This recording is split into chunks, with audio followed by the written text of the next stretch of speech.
Mr. President, on November 19th, 1863, standing on the blood-stained battlefield of Gettysburg, Abraham Lincoln delivered one of the most significant and best-remembered speeches in American history.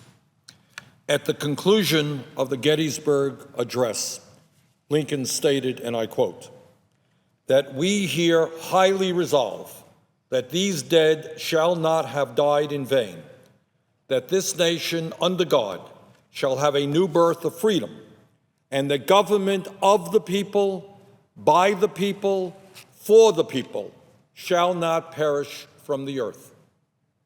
That government of the people, by the people, for the people, shall not perish from the earth."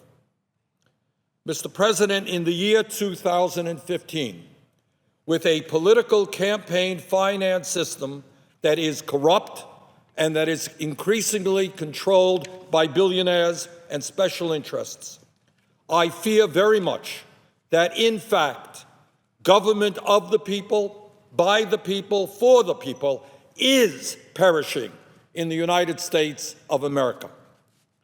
Mr. President, 5 years ago, in the disastrous Citizens United Supreme Court decision, by a 5-4 vote, the U.S. Supreme Court said to the wealthiest people in this country, they said, "Okay, billionaires, you already own much of the economy. Now we are going to give you the opportunity to purchase the United States government, the White House, the U.S. Senate, the U.S. House, governor's seats, legislatures, and state judicial branches as well." In essence, that is exactly what they said, and in fact, that is exactly what is happening as we speak. As a result of Citizens United, billions of dollars from the wealthiest people in this country will, during this campaign cycle, flood the political process. Super PACs, a direct outgrowth of the Citizens United decision, enable the wealthiest people and the largest corporations to contribute unlimited amounts of money into campaigns. According to recent FEC filings, super PACs have raised more than $300 million for the 2016 presidential election already. And this election cycle has barely begun. This $300 million is more than 11 times what has been raised at this point in the 2000 election cycle. And what, Mr. President, will the situation be 4 years from now and 8 years from now? How many billions and billions of dollars coming from the wealthy and powerful will be used to elect candidates who represent the rich and the super rich? Mr. President, according to the Sunlight Foundation, more than 2 out of every $3 raised for presidential candidates so far are going to super PACs, not to the candidates' own campaigns. This is really quite extraordinary. What this means is that super PACs, which theoretically operate independently of the actual candidate, have more influence and more money over the candidate's campaign than the candidate himself or herself. Let me repeat that. The millionaires and billionaires who control the super PACs have more money and more influence over a candidate's campaign than the candidate himself or herself. In other words, the candidate becomes a surrogate, a representative for powerful special interests, not even in control of his or her own campaign. Mr. President, 35 individuals or companies have already donated more than $1 million to super PACs so far.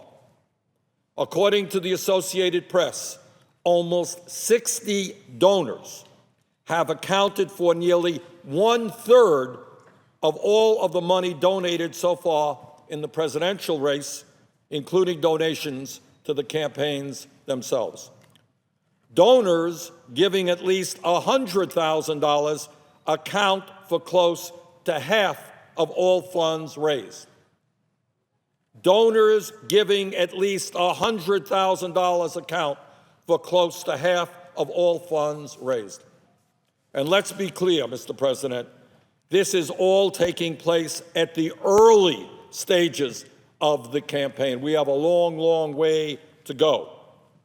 We know, for example, that the Koch brothers, worth some $85 billion, the second wealthiest family in America, have made public that they intend to spend some $900 million on this election. This is more money than either the Democratic Party or the Republican Party will spend. One family spending more money than either the Democratic Party or the Republican Party.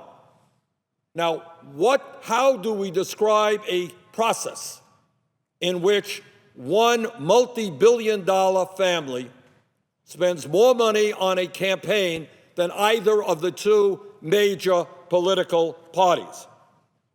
Well, I define that process not as democracy, but as oligarchy. Let's be honest and acknowledge what we are talking about. We are talking about a rapid movement in this country toward a political system in which a handful of very, very wealthy people and special interests will determine who gets elected or who does not get elected. That is not, to say the least, what this country is supposed to be about. That is not, to say the least, the vision of Abraham Lincoln when he talked about a nation in which we had a government of the people, by the people, for the people. That is not what Lincoln's vision was about. Mr. President, this is not just Bernie Sanders expressing a concern. Last week, this is what former President Jimmy Carter had to say about the current campaign finance system on the Thom Hartmann radio show. President Carter stated that unlimited money in politics, and I quote, violates the essence of what made America a great country in its political system. Now, it's just an oligarchy, with unlimited political bribery being the essence of getting the nominations for president or to elect the president. And the same thing applies to governors and U.S. senators and Congress members. So now we have just seen a complete subversion of our political system as a payoff to major contributors who want and expect and sometimes get favors for themselves after the election's over. End of quote. Mr. President, I would ask unanimous consent to put into the record President Carter's full statement. Without objection. Mr. President, the need for real campaign finance reform is not a progressive issue. It is not a conservative issue. It is an American issue. It is an issue that should concern all Americans, regardless of their political point of view, who wish to preserve the essence of the longest-standing democracy in the world, a government which represents all of the people and not a handful of powerful and wealthy special interests. Mr. President, the need for real campaign finance reform must happen, and it must happen as soon as possible. And that is why, clearly, we must overturn through a constitutional amendment this disastrous Citizens United Supreme Court decision, as well as the Buckley v. Valeo decision.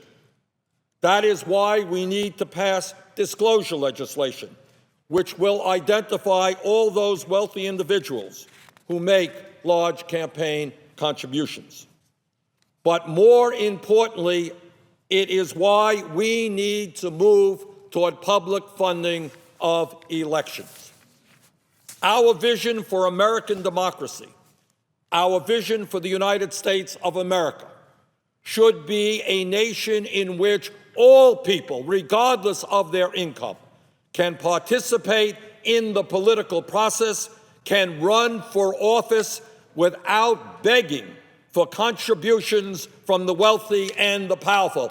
Every member of the Senate, every member of the House knows how much time candidates spend on the telephone dialing for dollars. Republicans, Democrats, everybody. This is not what democracy should be about. Our vision for the future of this country should be one in which candidates are not telling billionaires at special forums what they can do for them. Our vision for democracy should be one in which candidates are speaking to the vast majority of our people, working people, the middle class, low-income people, the elderly, the children, the sick, and the poor, and discuss with them their ideas as to how we can improve lives for all people in this country. Mr. President, let us be frank, let us be honest. The current political campaign finance system is corrupt and amounts to legalized bribery. How can we in the United States tell developing countries how they can go forward in developing their democracies when our system is corrupt? Our vision for the future of this country should be a vision which is inclusive, which tells young people, if you're conservative, you're a progressive, you're interested in public service, you can run for office without begging the rich and the powerful for campaign contributions. Mr. President, when Congress returns after the August break, I will be introducing strong legislation which calls for public funding of elections. Public funding of elections which will enable any candidate, regardless of his or her political views, to run for office without being beholden to the rich and the powerful. I hope very much that the Republican leadership in the Senate will allow this legislation to get to the floor. I hope that we can have a serious debate about it. And I hope very much that we can go forward to restoring American democracy to a situation in which every citizen of this country has the right to vote and has equal power in determining the future of our great nation. Mr. President, with that, I yield the floor.